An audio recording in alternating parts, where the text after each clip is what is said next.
Bagaimana cara kita biar selalu dekat dengan Al-Quran? Terkadang kita lebih senang membaca berita ketimbang Al-Quran.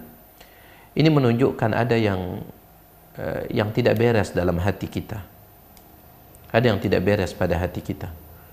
Dahulu Utsman bin Affan radhiyallahu an, dia mengatakan, "Lau tahurat qulubuna lama syabi'at minal Qur'an." Kalau seandainya hati kita bersih, maka hati kita tidak akan pernah kenyang dari Al-Quran.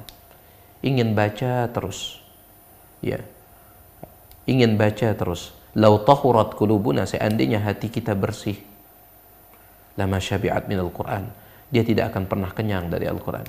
Cuman masalahnya hati kita ini ya banyak nodanya karena dosa dan maksiat. Maka kewajiban kita bersihkan hati. Ya. Ketika hati seseorang sudah kotor, ya maka dia tidak nyaman dengan ayat-ayat Allah yang suci. Sama seperti orang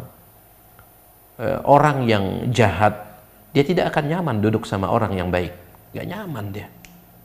Duduk sama orang yang baik gak nyaman.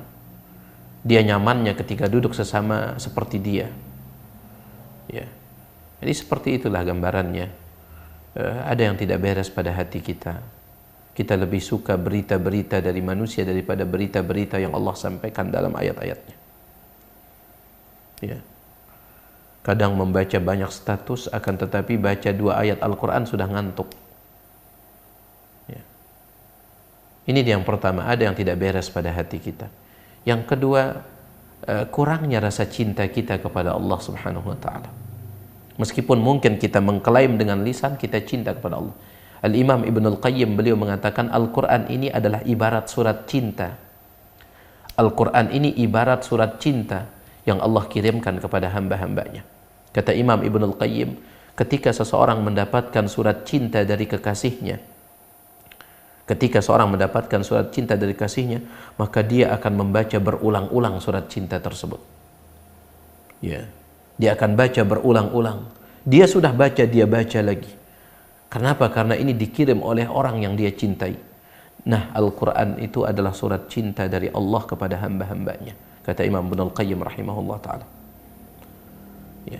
Namun mungkin karena kurangnya rasa cinta kita kepada Allah, meskipun dengan lisan kita mengklaim cinta, cinta dan cinta, tapi mungkin ya kenyataannya tidak seperti itu. Ya, dan ada sebab-sebab yang lainnya. Wallahu ta'ala a'lam.